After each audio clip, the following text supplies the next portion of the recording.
Olá, pessoal, bem-vindos a mais um bate-papo tributário comigo aqui, Jorge, da Estante Tributária, e com o professor Pedro Anan, do Contabilidade para Advogados. No vídeo de hoje, a gente vai falar sobre imposto de renda, mais precisamente sobre as subvenções para investimento. Qual que é a diferença entre essas subvenções e o incentivo fiscal de ICMS?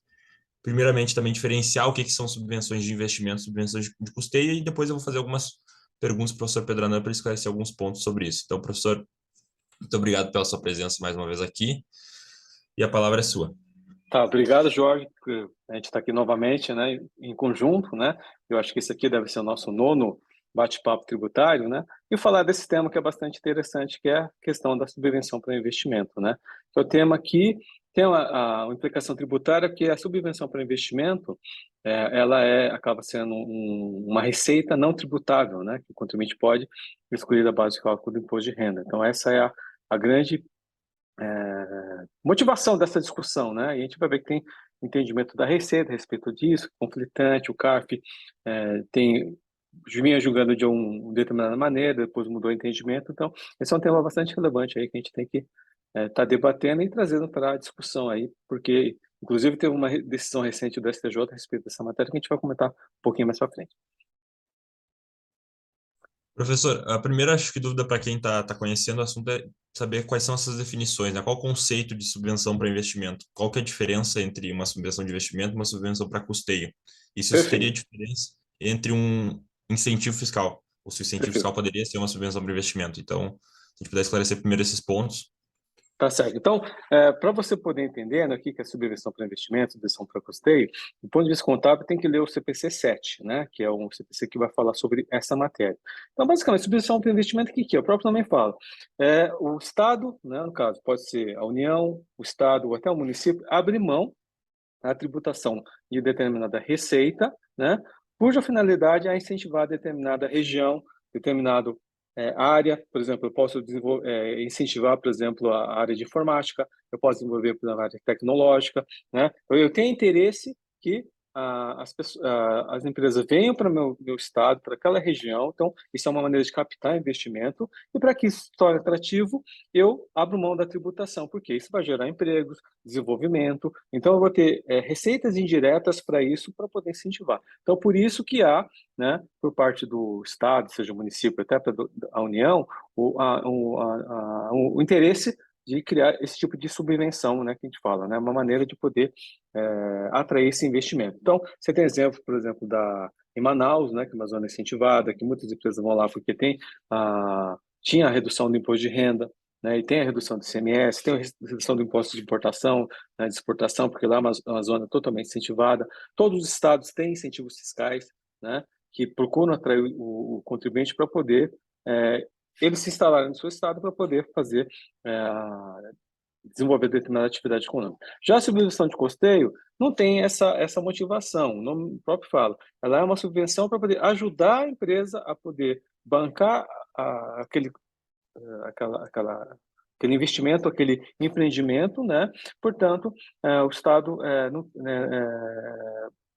acaba auxiliando a empresa a poder ter esse tipo de gasto aí para poder implementar uma fábrica, um negócio, né? Então, essa é a diferença básica que a gente tem em relação a isso, né? Então, do ponto de vista técnico, é isso. Aí nós vamos para a questão tributária, né? Do ponto de vista tributário, o que incentivado, o que não é tributado? É a subvenção para investimento. Então, subvenção para investimento, do ponto de vista tributário, não é tributado. Então, antes da Lei 12.973, qual que era o tratamento tributário? Isso era contabilizado como reserva dentro do patrimônio líquido, não transitava para o resultado, portanto, não sofria tributação, né? Só que a própria definição fala, para ser subvenção para investimento, tem que cumprir requisitos. Por exemplo, tem que ter um projeto aprovado, tem que gerar empregos, tem que ter um nível X de faturamento para poder atingir aquilo, né? Então, tem uma série de requisitos que a lei pode prever ou o projeto poderia prever. Então, desde que pudesse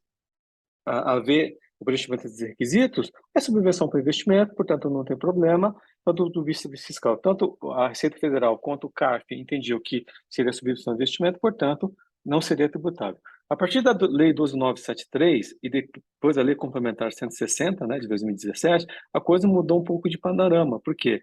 Se você pegar a lei complementar e depois o artigo 30 da lei 12.973, né, ela determina que qualquer incentivo fiscal estadual seria considerado subvenção para investimento. E aí tem aquela discussão, né? Ele equiparou tanto a subvenção para custeio quanto a subvenção para investimento como subvenção para investimento. Portanto, tanto faz se é custeio ou o investimento seria, portanto, incentivado, portanto, não seria tributado pelo imposto de renda, né? Então, se a gente pegar até o próprio o CARF, o último julgamento que teve agora foi em julho, né? O relator, acho que era o Alexandre Evaristo, e foi acompanhado pelo Tozelli também, por exemplo, mais com maioria de voto, entendeu que, a partir da Lei 12.953, há uma equiparação entre as duas subvenções, portanto, não tem mais distinção, portanto, a subvenção para investimento e custeio hoje, do ponto de vista tributário, não seria tributável. E qual que é a implicação dessa para o ICMS, né, Jorge? Que é a grande discussão, preocupação que a gente tem muitas empresas que estão em estados que têm incentivo de crédito presumido de ICMS, tem a isenção do ICMS, isso é subvenção para investimento, né?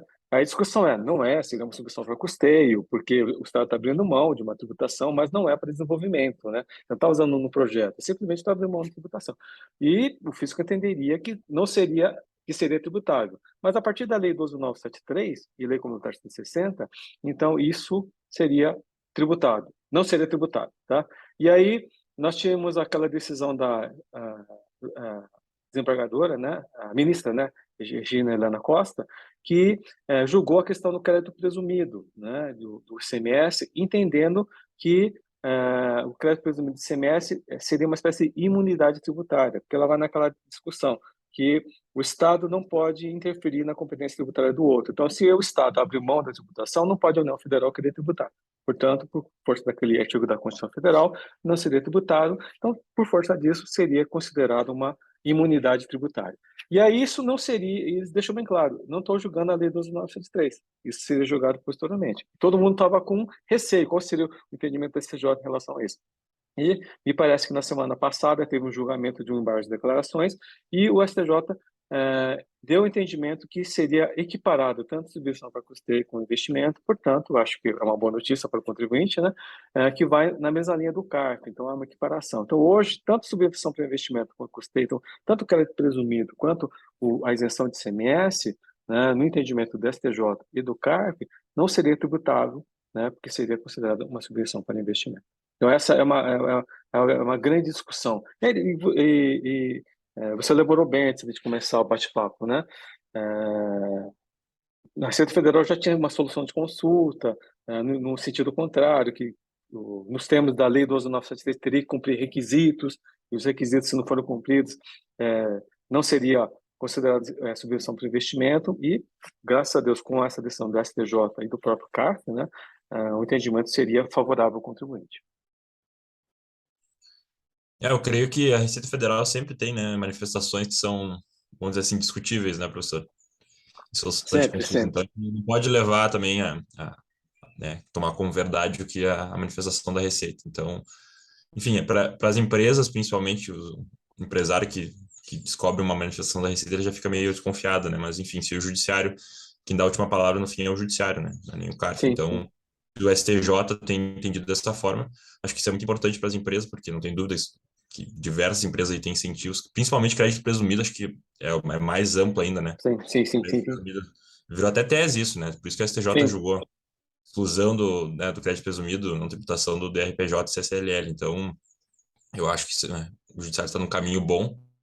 Eu não sei dizer quantas decisões já teve sobre isso, mas eu creio que, enfim, já seja um entendimento mais firmado aí do STJ. Então, nesse sentido, até porque a ministra, acho que, não sei se era repetitivo, né? Mas eu já vi alguns casos sobre isso, então cabe dar uma olhada, né? sim, Ficar sim, atento a essas decisões. O sim, CARF, eu acho que possivelmente deve ser, como sempre, deve ter turmas que decidem de uma forma e outras de outra, né? sim, sim.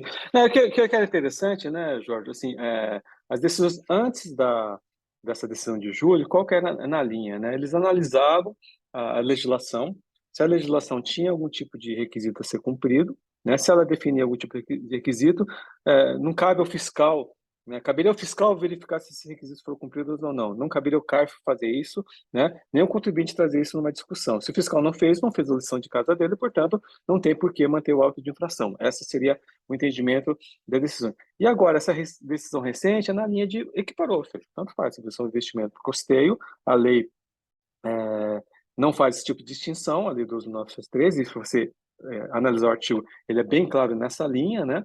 Portanto, não há por que fazer isso. E aqui é interessante colocar, né, Jorge, tem muitas empresas, né, principalmente que têm estados que dão incentivo fiscal, que não têm noção disso, né? Não fizeram ainda a recuperação desse valor, né? E aí seria um valor bastante interessante para recuperar, porque você vai reduzir a base de cálculo do imposto de renda, um valor bastante significativo, né? Então, acho que isso é uma coisa que muitas empresas têm que fazer, porque assim, muita gente estava na dúvida, né? Tinha medo, né, de fazer isso, porque tinha medo que o CARF tivesse um entendimento mais conservador, que o judiciário mudasse o entendimento em relação a isso. Agora, com essa decisão desses embargos, eu acho que muitas empresas vão começar a fazer isso. Eu acho que talvez até a nível administrativo deve fazer essa recuperação, do presidente nem entrar com uma ação judicial, né, e discutir isso na esfera administrativa, porque tendo esses precedentes do CARF, eu acho que valeria a pena caminhar. E se caso realmente não der certo na via administrativa, aí sim vai para o Poder Judiciário, aí você tem um custo a menos de uma decisão judicial. Né? Acho que a gente pode até colocar depois na descrição do vídeo esses embargos aí para quem Sim, sim, quiser ler. sim. Talvez, eu não sei se foi noticiado também. Geralmente essas decisões são sempre noticiadas aí no Valor, né, Jota, enfim. Mas para Já quem tiver. saiu no J e no Valor. Provavelmente, mas a gente bota o link aqui, alguma coisa, Isso. então quem tiver interesse, a gente vai estar divulgando aí o número da decisão para dar uma analisada. Então, professor, muito obrigado. Acho que para dar uma introduzida no assunto já foi muito bom, né, para quem desconhece o tema. Acho que tem leituras, né, no seu livro, tem leituras, tem capítulos sobre subvenções para investimento, tem controvérsias jurídico-contábeis também, tem artigos sobre isso. Então, quem tiver interesse, não falta material aí na internet, livros para estudar um pouco mais sobre as subvenções e, enfim, as discussões que envolvem o tema. Mas Perfeito. então era isso. Isso, Obrigado. talvez a gente pode fazer até um outro depois, né, Jorge, falar da questão contábil, né? Porque também é outra polêmica Também, que tem também. relação a isso, Mas né? aí eu acho que a gente E tem que fazer um vídeo específico, né? isso, sobre isso. Mas eu acho que valeu, acho que a nossa discussão aqui, o nosso bate-papo, pelo menos dá uma atualização, né, para o ouvinte, né, para quem está nos assistindo, para poder se inteirar da matéria. Isso aí. Obrigado, Então, tá. professor. Obrigado a você, Jorge. Até mais. Até a próxima.